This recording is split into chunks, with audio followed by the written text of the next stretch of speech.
is Sports Drive.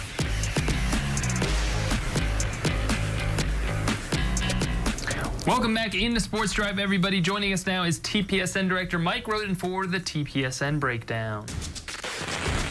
The TPSN Breakdown.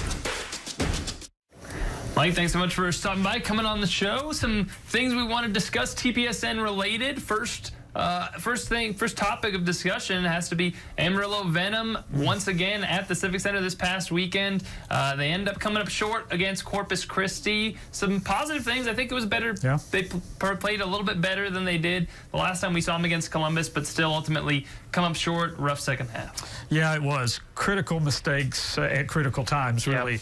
Yep. Giving Corpus Christi, a couple of easy touchdowns, and man, you just can't. That's really hard to overcome, and the Venom found that out. But as you said, they were competitive. They showed good running game at times, showed good passing game at times. They've got a whole bunch of quarterbacks to choose from now. So, and I think we saw some positives from all of them.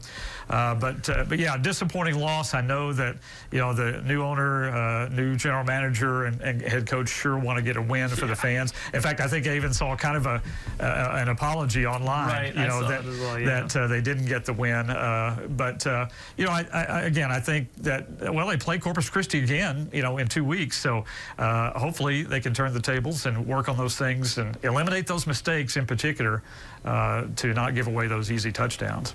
Yeah, it was certainly was not the game they necessarily wanted. The defense played really well too. I mean, the defense was impressive.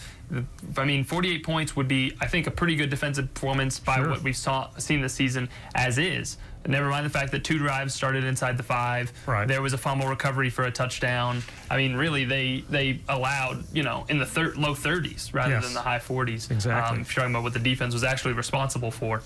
What it really came down to, as you mentioned, 2 interceptions in the first half that set them up inside, sets Corpus Christi up inside the 5 for 2 easy drives.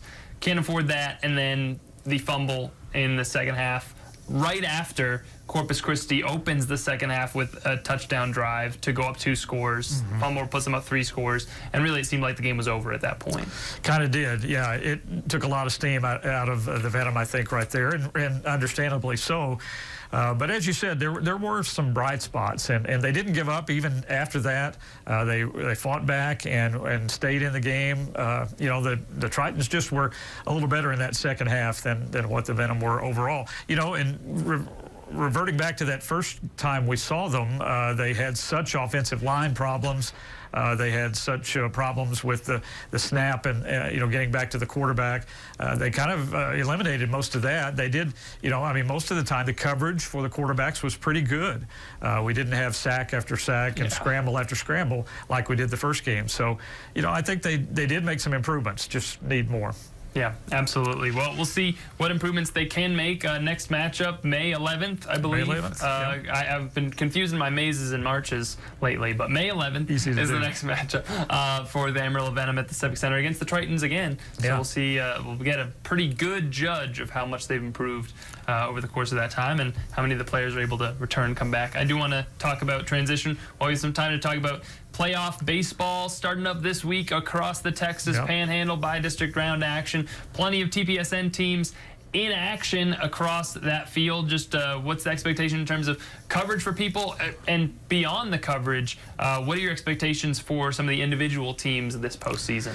Well, I think, just as far as expectations go, it's kind of like mirrors softball. The District 4-4A softball race was a great one, and they're all still playing and doing well here in round 2 after winning this past weekend. And so, I hope the baseball can kind of do that same thing. It was a strong district race, kind of a scramble, even though Randall separated themselves as far as going undefeated in district, but they had some close games, and they won those close, hard-fought battles with West Plains and Canyon and some of the others. So, it'll be interesting to see how Randall can do. I think they've got a winnable first-round series against Fort Stockton.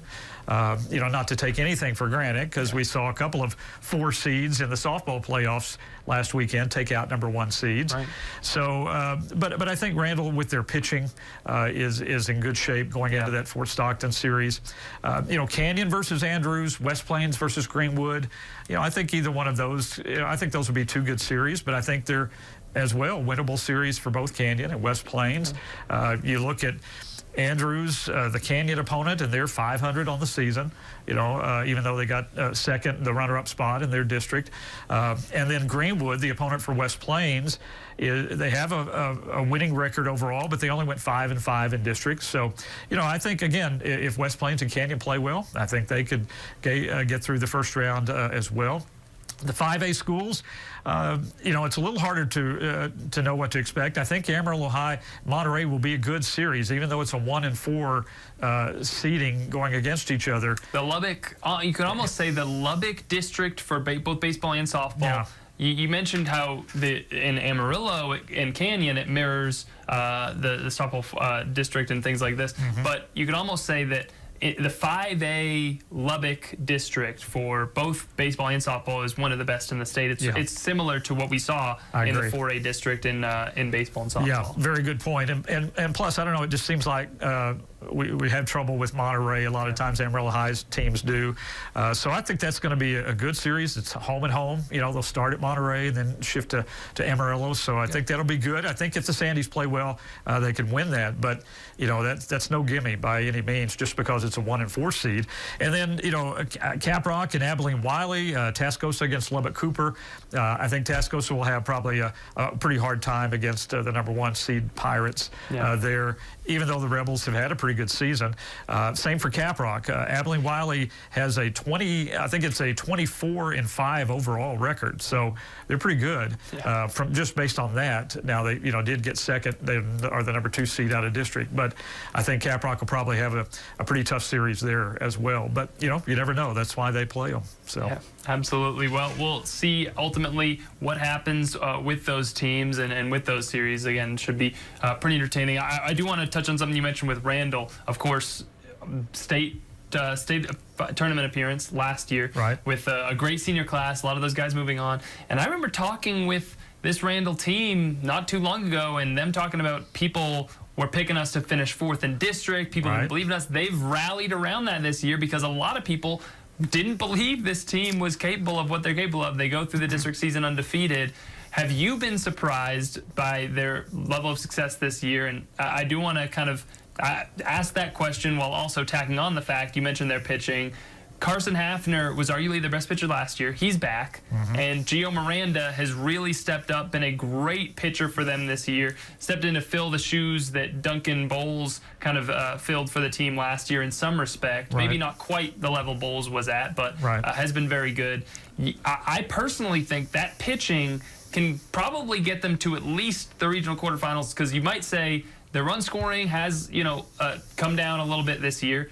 But if you're shutting teams out, that doesn't. You only need one run. That's right. That's a good point. And yes and no. Was I surprised by Randall?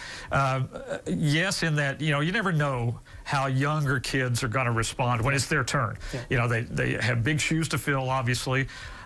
Maybe they were successful on the junior varsity level, but you just never know. You expect them to do well. And the key to that, in my opinion, is really the program itself, and we've seen that program be in very good hands with Corey Hamilton, and Brad Props was a big part of that, being an assistant, and boy, he just hasn't missed a beat taking over.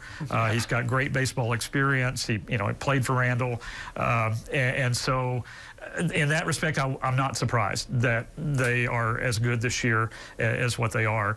Like I say, you never know, but boy, they have answered every question and have really, I think he deserves, Brad Props deserves a lot of credit for this team being as good as they are after that state semifinal appearance. Yeah, absolutely. Well, Mike Roden, check out tpsnsports.com for updates on the streaming schedule this week and where you can find TPSN coverage throughout the rest of the postseason. Mike, thanks so much for stopping by. We appreciate it. We'll be back to wrap things up on Sports Drive after the break.